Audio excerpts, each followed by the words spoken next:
What's going on, guys, and welcome to episode 489 of AskGSM here today for Wednesday, April 12th, 2023. I am Graham GSM Matthews. Hope you guys are doing well and having a great week so far. Slowly but surely kind of getting back to the usual schedule of uploading.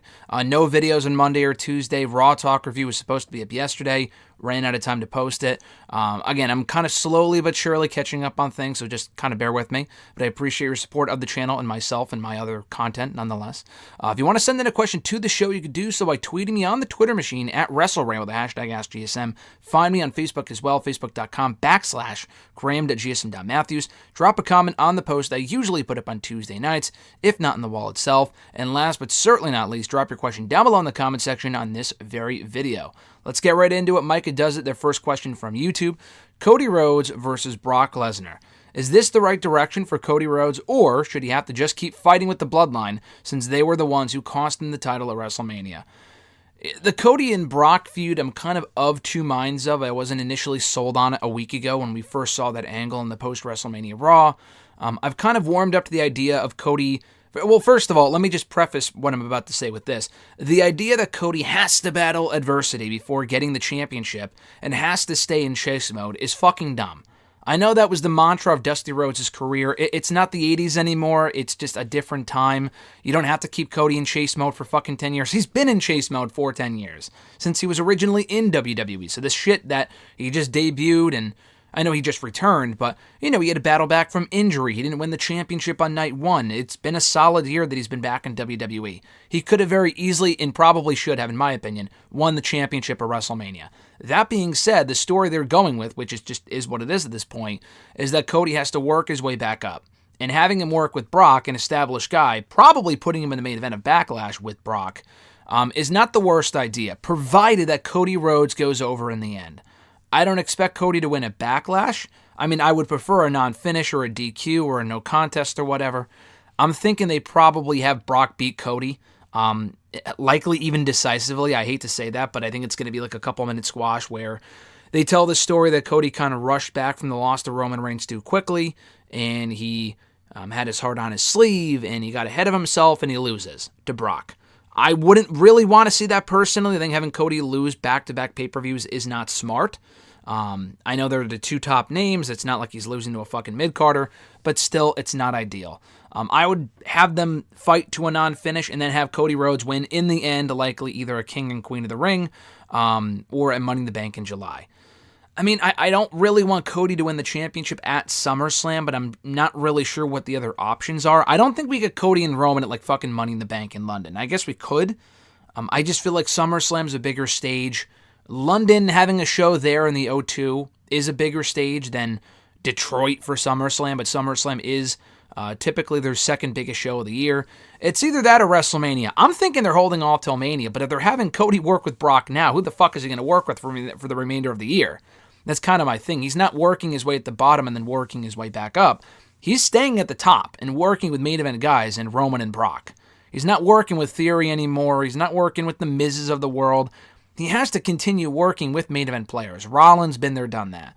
They don't really have many options on that Raw roster right now. I know we're getting a draft soon, but even on SmackDown, there's not a lot of elite heels for Cody to work with right now that aren't mid-card champions, specifically Gunther. Gunther would be great, him and Cody, but I don't want Cody winning that championship from Gunther because he's a main event level guy at this point, and Gunther should also be there at some point soon as well.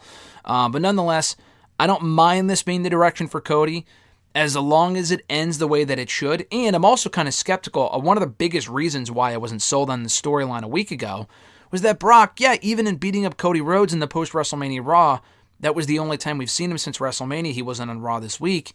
Brock is incredibly over. Brock is very popular, even as a heel. He's been a babyface for the last couple of years now, but he's been primarily a heel for most of his career, and even then, he still gets cheered. I don't want Brock getting cheered over Cody. It kind of defeats the purpose. If Cody beats Brock and people boo, that defeats the whole point of the program. So they really have to tread carefully here. His second question, will AEW be able to fill out 90,000 seats for All In Wembley Stadium? And what match would you like to see be the main event? The answer is a resounding no. No, they will not be able to fill out 90,000 seats. I don't think they're expecting 90,000 people at that show. They could barely Not barely, but I mean, their biggest gate to date was like 20-something thousand people. There's a big difference between 20,000 people in the United Center or Arthur Ashe Stadium and then 90,000 for a big stadium show for All In. Just because Wembley Stadium fits 90,000 people, typically, doesn't mean they're going to open it up to 90,000 people. WWE can barely fit a 50, 60,000 person stadium. I would say, they claimed 80,000 on both nights of WrestleMania. I was there. It did look full. I think the real number is probably closer to 65. They're really kind of amping up the numbers now. 80,000 is possible, but I just don't think they did that. But nonetheless, and also across 2 nights as well, more people. It's going to be spread out, and it's not going to be on one night anymore. But anyway, no, I don't think AEW is filling 90,000 people into that stadium. I don't think they expect 90,000 people there. But if they can pull in around 50,000, I think anything less than 40 is a disappointment. 40,000 people, anything like less than 40,000 in the 90,000 person, seated arena is just, it's not good. It's not a good visual. That would be very silly. I'm not sure why they wouldn't run a smaller stadium if that was the case. But that being said, I think they could with the right card, and if they build this pay-per-view properly. The UK has been deprived of an AEW event so far in their 4 years of existence, nearly 5. Going over there for a big show, I think they could honestly fit around 50,000 people. Anything more than that would be great. I'm expecting between 40 and 50. Anything more than that would be exceeding my expectations, my realistic expectations, and would be wonderful for them. But like I said, they need to nail the build, make this a special show. Having pay-per-views back-to-back, which sounds like it might be the plan. They haven't confirmed that yet with All Out in Chicago the following week, which I'm not sure why they wouldn't. The reason why they wouldn't is because they're having All In the week before. I know it's in 2 different markets. One's in the U.S., one's in the U.K. Do they expect people to pay $50 for a show one week and then $50 for a show the next week if the 2 shows are going to have... Like, if one show is more stacked than the other, then I'm not sure as far as the pay-per-view buys go and whatnot. But anyway, as far as, I know I got this question from someone else. I think it was at noob_co_TV. He was asking me, what's a card that you would want to see for All In? I didn't include the question in this week's episode because I have no fucking clue. We're months away from the show. I have no idea what the card would look like for that pay-per-view. That being said, a main event that I could realistically see happening, although I did not expect him to come back. It sounds like they're going to need him. If they're doing the United Center possibly for All Out the following week, and we know they're running Wembley Stadium for All In, I think you kind of need CM Punk back. I'm not saying this show will be made or broken by Punk being there. It's not a make or break situation, but he would very much help. And not only having CM Punk be there, Punk and MJF would be one thing, but Punk and Kenny Omega, or the Bloodline, the Blackpool Combat Club against the Elite. You could have on the Elite side, I guess Blackpool Combat Club already, I was going to say have Punk with Blackpool Combat Club. 1, they don't need him. 2, they would have more members than the Elite, unless the Elite were to get a 5th guy for a blood and guts match. I don't know if they would do blood and guts there or do it sooner, probably sooner. They might even do that big multi-man match, before All In, but that's just an idea. And then the third thing is, I don't think fucking Jon Moxley wants to work with CM Punk, so that's probably not happening. You can have CM Punk in another match on the show. I just think kind of capitalizing off of the Punk Elite drama almost a year later and doing it on that show, to me, would sell more tickets than your average main event.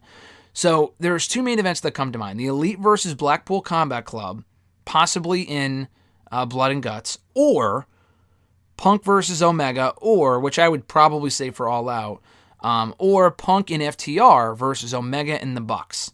What you do with Paige, I have no fucking clue. Paige has already feuded with the entire Blackpool Combat Club. He's already had a million matches with Jon Moxley. No need to run that back. So I don't really know what you would do with Paige in that situation. This whole storyline revolves around him as well. But just an idea. Listen, maybe Matt Jackson isn't back by then, and it's Omega, because he seems like he could be hurt for a while. By September or August, I don't know. But maybe it's just Omega, Nick Jackson, and Adam Page, which would be perfect because Punk also has issues with Page. In real life, maybe not anymore, I don't know. The guy holds grudges. But on TV, he certainly did a year ago. So Punk and FTR versus Page, Omega, and Nick Jackson. Sign me the fuck up. That sounds cool. His third question, rather. Who had the better match with Roman Reigns? Sami Zayn at Elimination Chamber or Cody Rhodes at WrestleMania? Very good question. I'm going to go Cody Rhodes at WrestleMania. And listen, I was there for both matches. Both matches were tremendous. I enjoyed the Cody match more because I felt like there was the championship was in more jeopardy at WrestleMania than it was at Elimination Chamber. The environment for Chamber was electric, but honestly, the environment for WrestleMania, even with it not being in Cody Rhodes' hometown, like with Sami Zayn at Chamber, was also very electric because they fit more people in a stadium. It wasn't just an arena show, which sometimes can be more special. I mean, I think Money in the Bank 2011 in Chicago for that Punk Cena match is more electric than a majority of the WrestleManias. But I would still go Cody because I really felt like there was a big chance, and I thought Cody Rhodes would win. I wanted them to win. I figured there was a big chance Roman Reigns would retain, so I wasn't completely shocked when he won, although I was disappointed. Sami Zayn, I really enjoyed the match. I just kind of figured that he wasn't winning. A lot of people figured he was. I kind of figured, why the fuck would they have Sami Zayn win a month before WrestleMania? That just seems dumb to me. The match was outstanding. I would put the Cody Rhodes match above it. And both matches had flat finishes, so it's not like you could say, oh, the Sami Zayn match was better because it had a better finish. No, I mean, the Cody Rhodes one sucked because Cody Rhodes should have won. But the Roman Reigns finish, or the Roman Reigns-Sami Zayn finish, was very similar, with the Usos getting involved, Solo Sikoa getting involved, and Roman winning anyway, and getting that disappointing flat ending with Roman Reigns retaining. So I'm going to go Cody Rhodes at WrestleMania, personally, as the better match of the two. Central Man Network, their first question from YouTube. What's your next potential feud for Rhea Ripley as the SmackDown Women's Champion? I mean, it seems pretty clear her and Raquel Rodriguez are on a collision course. They teased it last week on Raw. I know that was a very Vince McMahon heavy Raw. How much influence will he have on creative going forward? We don't know. Vince or not, that's still a match I think we will get and a match I want to see at some point. They worked very well together in NXT. I mean, obviously the two in real life are best friends. They kind of played into that with their previous storyline a few years ago. So Rhea and Raquel, but I thought they might do it at Backlash. Clearly not. Raquel is now one half of the WWE Women's Tag Team Champions alongside Liv Morgan as of Monday's Raw. So it looks like instead, I mean, I wasn't really thinking this watching SmackDown, but other people have brought this up on social media.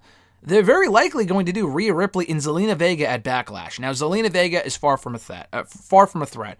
I like Zelina Vega. I think she's better in a managerial role than an in-ring role. Not that she's bad in the ring. She's improved.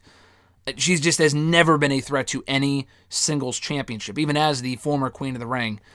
That being said, they will be in Puerto Rico. She has history there. I think she has family from there. The crowd, I believe, would rally behind her. If they tell the right story, that match makes sense. And it's a first feud for Rhea Ripley. It's not like she's beating Rhea Ripley for the championship. It's a fine filler feud for Rhea, and her first feud as champion. So I'm totally fine with that. So I would go Zelina first. I mean, I wasn't even thinking of Zelina when she won the championship, when Rhea won the title, but I guess that does make sense for that show. If Judgment Day and LWO are feuding anyway, it makes sense. You could do Zelina on that show, Raquel maybe at King or Queen of the Ring, whatever the fuck that show's called. It's kind of, I think it's King and Queen of the Ring is what that official champion, or the official title of that pay-per-view is. I don't know why I said championship, but you have Money in the Bank, you got SummerSlam. Her and Bianca sounds like it's going to be a WrestleMania main event, as it should be. You have that down, but you can also do, honestly, you got to heat her up, but her and Tegan Nox, I mentioned this last week, I think. Rhea and Tegan Nox would make a whole lot of sense. I mean, they would really have, no, not that anyone remembers this, but it was Rhea Ripley in storyline who injured, I mean, Tegan Nox got hurt in her match with Rhea Ripley during the Mae Young Classic. And Rhea Ripley played into it. She was acting like a bitch on social media. Oh, I injured Tegan Nox, blah, blah, blah, blah, blah. It didn't really go anywhere because Tegan Nox was gone for a year, and when she came back, Rhea Ripley was a babyface. So they couldn't really do much with it. But they haven't had a match since. Running that back 5 years later would be really cool over that championship. Plus, I just want to see them do more with Tegan Nox. That's an option. Her and Liv Morgan went the distance in the Women's Royal Rumble match. They have history as partners. I wouldn't even be upset if it was Liv Morgan taking that championship from Rhea Ripley and getting a redemption run following the lackluster run that she had as SmackDown Women's Champion back in the summer of last year. So that's an option as well. Their next question, with Vince McMahon now back in power with this merger between the UFC and WWE, do you think this is the beginning of the end for Triple H as the head of creative, or will it still be the same? I have come to learn, I mean, I've always known this with WWE. You can expect absolutely nothing. Set no standards at all, because they've already lied to us many times this year. Between Vince retiring last year, coming back anyway, them saying he's only back for to facilitate the sale of the company. No, he's back now.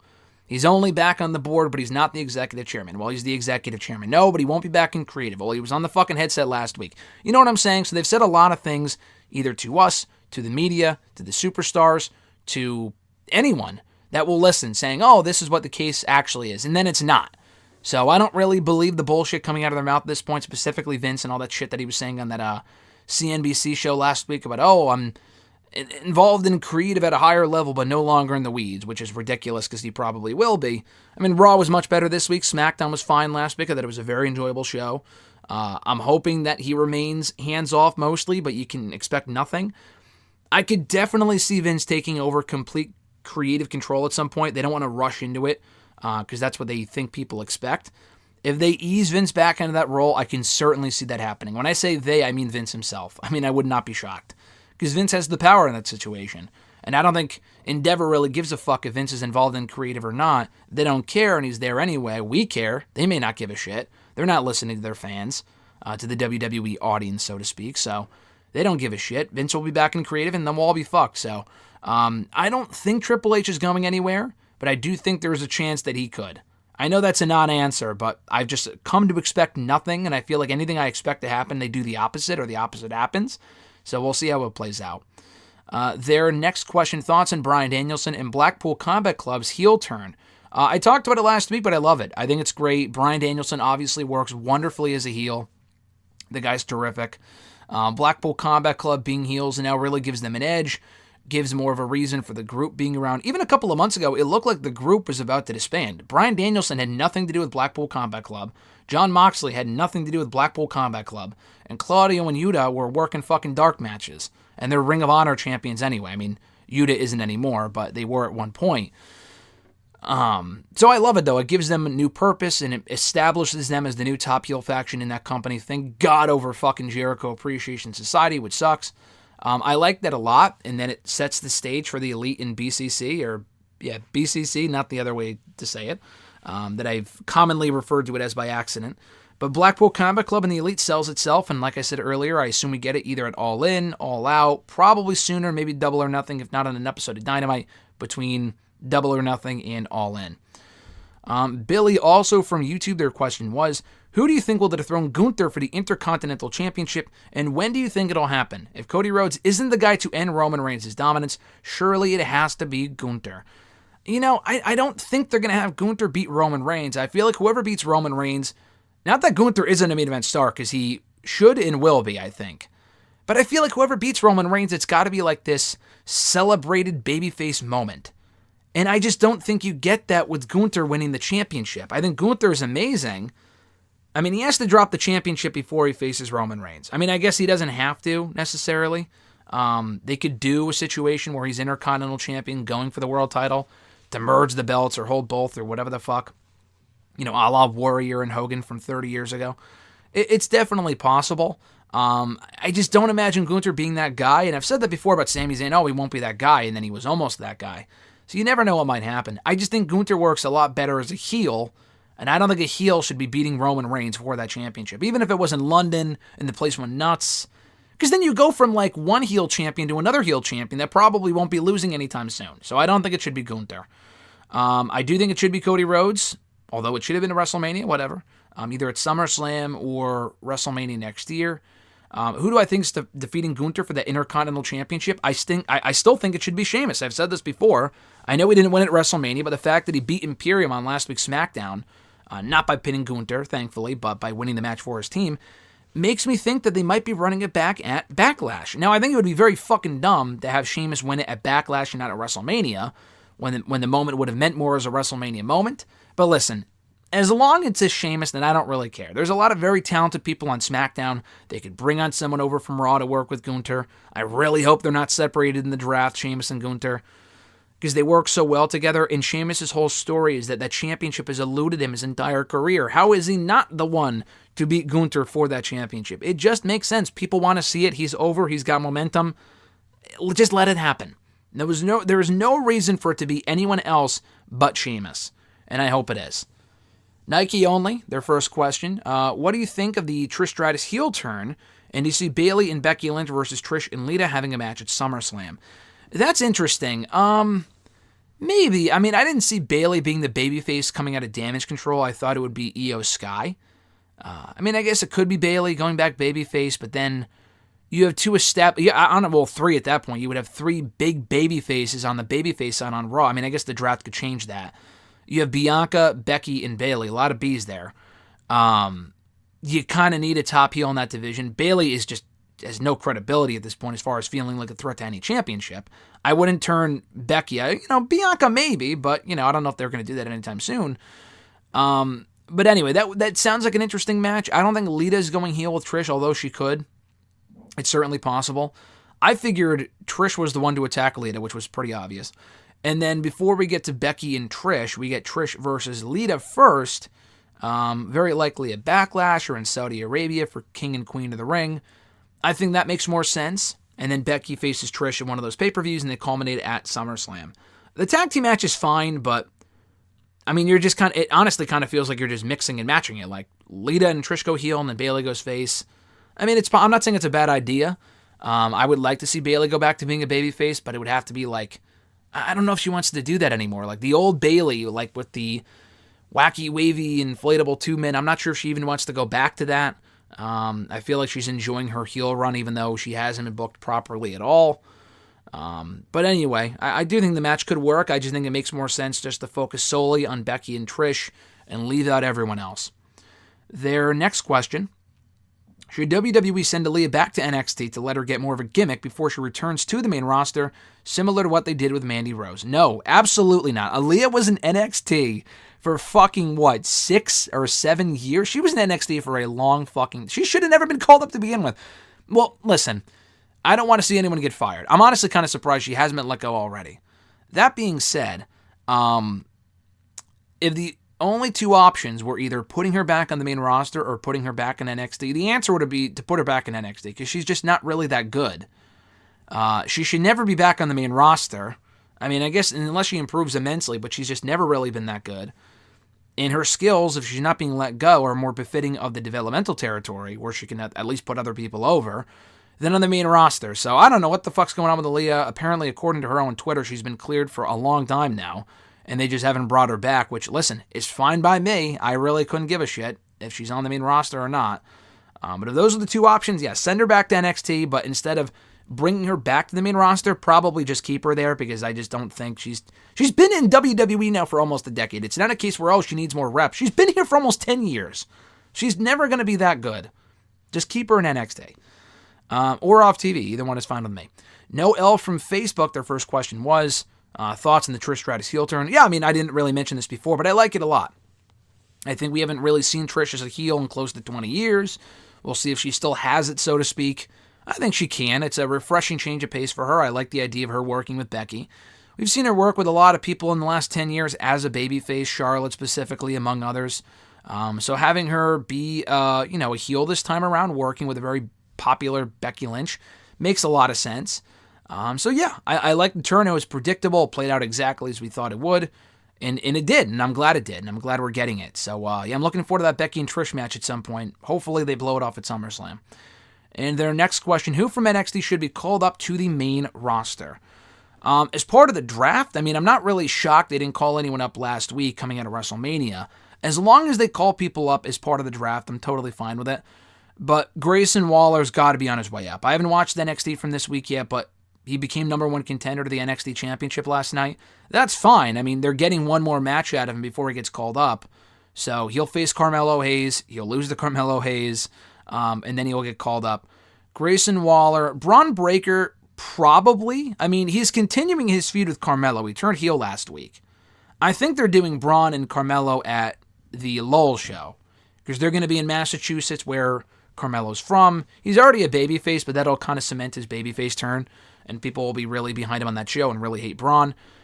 You could call up Braun after that because what else does he really do in NXT? The thing is that show isn't until the end of May. The draft will very likely be before the end of May. So do you call him up and draft him to Raw or SmackDown, but he has a rematch with Carmelo in late May? I mean, I don't know. It seems weird. So that being said, Braun Breaker probably, Grayson Waller definitely, because Spring Break, and I imagine, will be before the draft. They haven't announced the date for that yet. The Creed brothers I would call up. Caden Carter, Katana Chance, they're well overdue for a call-up. Indy Hartwell, I would say, but she's the current champion. Roxanne Perez is possible. I mean, I was surprised they took the championship off of her when they did, but listen, I love Indy, so I'm not complaining. Roxanne's a possibility. There was another tag team. Not Gallus. Oh, Pretty Deadly. Pretty Deadly are definitely due for a call-up.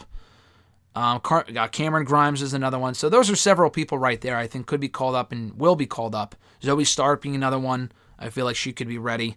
The main roster could really benefit from having all these people around on Raw and SmackDown, provided they do something with them. So time will tell. But those are my picks for the draft picks from the upcoming draft. We go to the Twitter questions here at Iwagu91. First question. Do you see Kenny Omega and Will Ospreay having their rematch at Forbidden Door? I do. I know New Japan announced a couple of days ago that they're having like a mini tournament to determine who's going to face Kenny for the IWGP United States Championship at Forbidden Door. I think the tournament is going to be Tanahashi versus Ospreay, and then Lance Archer versus Juice Robinson. Is that the other match? Because if that's the other match, they really should have switched. I mean, if it's fucking Tanahashi and Ospreay in the first round, that's ridiculous. Because Archer and Juice Robinson are not fucking winning, and they're not facing Omega on that show. It's either Tanahashi or Will Ospreay, and it's very likely going to be Will Ospreay, and I think it should be. And I think on that show, Will Ospreay gets his belt back. I guess they could have Omega win again and then do the rubber match at All In, but I think Kenny Omega might be busy with other opponents on that show. You could still have Ospreay on the show, just wouldn't be facing Kenny Omega. I would have Ospreay beat Omega at Forbidden Door, so yes, I agree. His next question. Do you see Butch/Pete Dunne being the next challenger for Gunther's Intercontinental Championship? I don't. I wouldn't be mad at that, but the problem with that is that he didn't win that match last week. Like, if he won the match for his team and they started the heat up, Butch/Pete Dunne for Gunther, that would be sick. I think it would be a lot cooler if Sheamus beat Gunther. I mean, I would have done it at WrestleMania, but if they had him beat Gunther for the championship, and then you had Pete Dunne turn on Sheamus, say, I'm ditching this Butch bullshit, and then he becomes Pete Dunne again in time for the England show, and you could do Sheamus and Pete Dunne, which sounds awesome, on that Money in the Bank London show. That makes a whole lot of sense. So, I don't think that's going to happen, but no, I don't see him challenging for the championship next. We got the match on SmackDown a few weeks ago. It was good, but it was kind of just a shell of what they could definitely do and what they're capable of.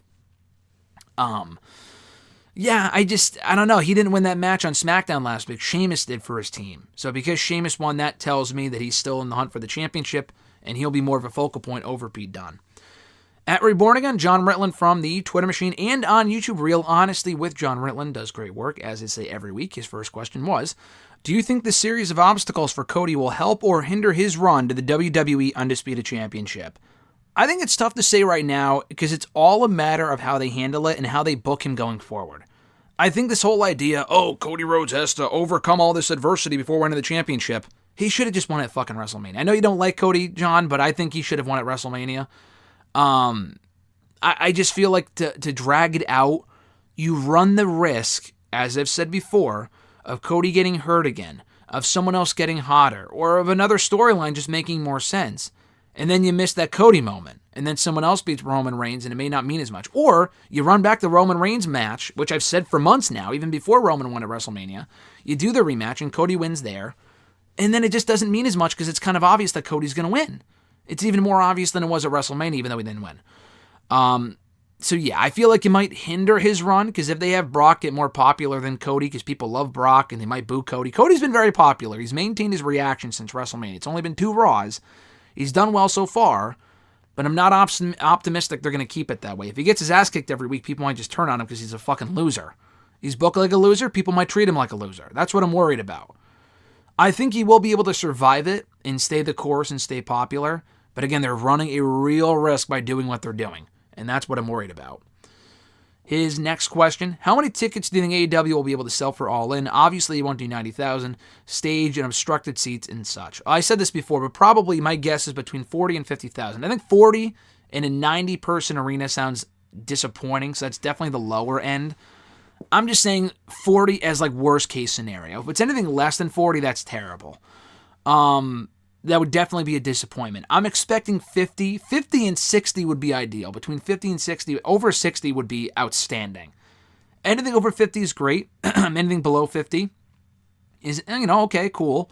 And anything below 40 is, all right, this is definitely a bust. But I'm hopeful that because they're so starved for wrestling over there, specifically AEW, their first AEW show, there will be demand for tickets, and they're able to fit as many people in that building as possible.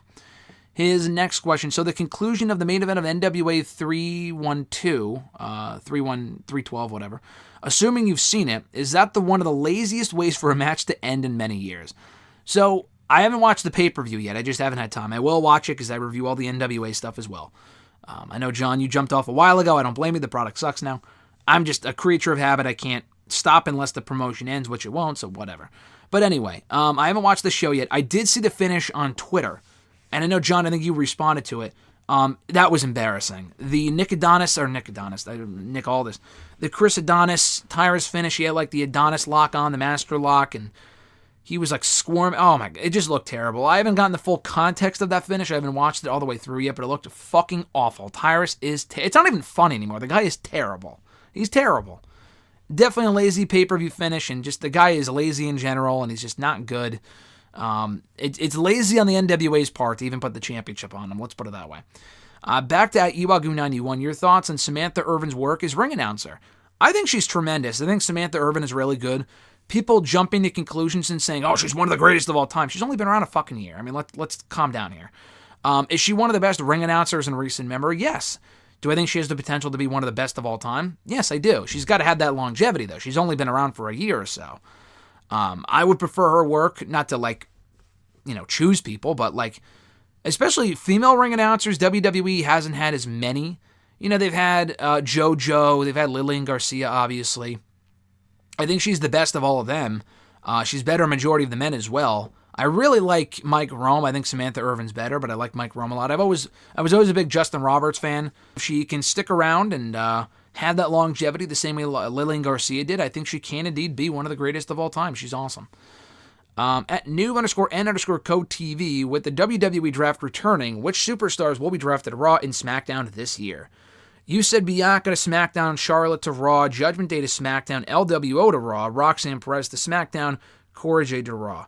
I guess you can call up Cora Jade. I don't know if I would do that quite yet. Roxanne Perez, I don't think is ready quite yet, although she wouldn't fail on the main roster. I just feel like she could use a little bit more time for her mic skills and stuff on NXT.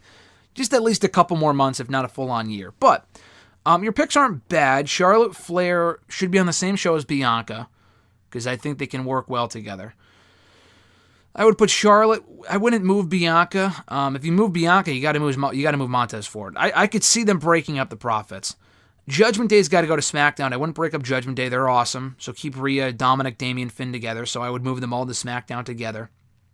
I would keep Ray on SmackDown with Santos. I mean, if you move Ray to Raw, Santos and Legato's got to go to Raw as well, because they got to continue teaming or feud at some point. That just only makes sense. So I guess LWO to Raw isn't a bad idea. Rollins and Becky probably staying put on Raw. Bianca I would keep on Raw. Rhea to SmackDown. Liv and Raquel, they're the tag team champions, probably staying on SmackDown, I imagine. I don't know, maybe Tegan Nox goes to Raw and put her on the same show as Dakota Kai. That would be cool. I don't know really what other moves I would make. Those are the big ones. I'm trying to think who else you can move. Cody Rhodes I would keep on Raw. Roman Reigns and the Bloodline on SmackDown. Could you switch Gunther and Imperium? I guess. I guess you could do that. That would be fine. You can maybe Drew, put him back on Raw. I don't know. There's really not a ton of changes I would make, but those are the main ones. At J. Alex Ferrans, is the recording equipment on? Are you sure? Well, let's double check. If you can hear me right now, then it's working. Yeah, it looks like it's recording. It would be pretty embarrassing if I read your question and then I wasn't recording. But that's an inside joke from a couple of weeks ago when I was recording a SmackDown audio review, and I think I said this in the actual review, where I was recording and then I didn't stop recording. It just stopped recording after a couple of minutes, after 10 minutes, and the last 20, 25 minutes were completely wasted and they weren't even recorded. So I was talking to nothing for 25 minutes. Not the first time that has happened. I've had audio technical issues where I record the episode and then it just fucking dies and I lose everything. But, that's just what happens sometimes, I guess. But anyway, thank you for the reminder, Jared. I appreciate it, and we are indeed recording. The Average Gruntier's got a couple of questions. First one being, do you think if Cody Rhodes had come out earlier in the Royal Rumble that people wouldn't be saying that he hasn't struggled enough to win the title? No, I mean, I think it would have helped a little bit. I don't think it really would have made much of a difference. Because regardless of whether he came out earlier or later, I mean, the fact that he came out later, he didn't really struggle that much. But I mean, still, Cody Rhodes left the company and came back. That, to me, is enough of a struggle. I know we haven't seen that on WWE TV, but he still had to face Rollins 3 times and beat him in Hell in a Cell and all this other shit.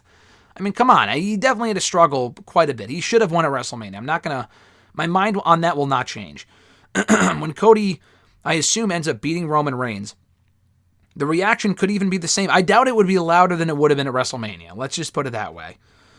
Because that was one, it really would have meant the most to me. But anyway, I think people just wanted to see Cody around for the full year feuding with Roman Reigns since last year, but the cards didn't play out that way because he was hurt. Now, I don't think him coming out any earlier, I don't even see people talking about that right now. It wouldn't have made that much of a difference. And because he came out at 30, which wasn't ideal, he was still out there for a while with Gunther, so that kind of slightly made up for it. His next question, can you rank the biggest shows of non-WWE promotions from worst to best? He listed Starrcade, Final Battle, Bound for Glory, Wrestle Kingdom, and All Out. I mean, what is worst to best? Because, I mean, every installment of these shows is different. So, I mean, it doesn't even... It's not like Wrestle Kingdom... I mean, Wrestle Kingdom is better than Bound for Glory, I would imagine. But, I don't know, like, what pay-per-view has had better shows overall than the other ones? I don't know. What I would probably do, in a random order, you gave me 5 choices... Bound for Glory would be at the bottom. I've seen a lot of fucking bad Bound for Glory shows. There's been a lot of good ones, but I feel like there's been more mediocre/bad ones than great ones, especially in the last 10 years. I would put Bound for Glory at the bottom. I would put Final Battle after that. Do you put Starrcade overall? I mean, All Out just hasn't been around long enough. I'd probably go Starrcade over All Out, so I would go honestly, probably one Wrestle Kingdom, because I feel like I haven't seen every Wrestle Kingdom, but Wrestle Kingdom, although it was... I mean, has it been around longer than Starrcade? I'm not sure, but Wrestle Kingdom has had pretty much most of the installments in the last 10 years have been outstanding. So I'm going to go Wrestle Kingdom 1, Starrcade 2, All Out 3, Final Battle 4, and Bound for Glory 5. His next question, how do people manage to enjoy matches without getting taken out of them by awful production fumbles, poorly timed replays, constant cuts to the crowd, obnoxious advertisements, etc. And he says, I'm looking at you, WrestleMania 39.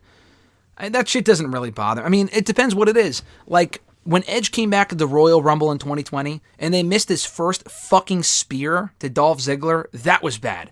I mean, you can't let it take you out of the moment. It's one small thing. The poorly timed... I mean, that does happen a lot. Specifically in WWE, it happens a lot. I still enjoy the match regardless. Does it taint it a little bit? Yeah.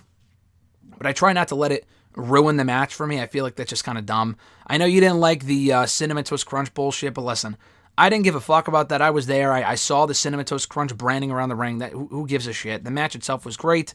That was kind of really paling in comparison. Like what they did with the Lights Out crap.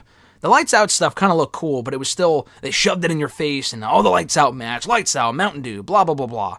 They mentioned it so much in the build-up to the Rumble. It was just, and the match wasn't even good. So that was what took it out of it for me. And at least as far as that, that circumstance, that was a case where you were correct. The Cinnamon Toast Crunch stuff didn't bother me because, again, it was subtle. I mean, it wasn't subtle exactly, but it was more subtle than the Lights Out crap. It had nothing to do with the stipulation of the match. And it's better than having a Cinnamon Toast Crunch match where, like, someone in the Cinnamon Toast Crunch, costume is involved. That would have been way worse. So it's just kind of a perspective thing. At E13A, have you heard about the report that Roman Reigns beating Cody Rhodes at WrestleMania was always the plan, meaning it wouldn't have been a last-minute change ordered by Vince McMahon like some people theorize? Yeah, I did see that. I figured Triple H probably came up with that. I'm not blaming it entirely on Vince. It's still fucking dumb. Whether it came from Triple H, Vince, it doesn't even matter. Linda McMahon, an old Pat Patterson idea before he died a couple of years ago. It's still fucking dumb. I wouldn't have done that. I feel like it was silly. Yeah, we all thought it was Vince that booked night 2. It had a very Vince McMahon feel to it. I feel like he did have some creative calls as far as the entire pay-per-view goes.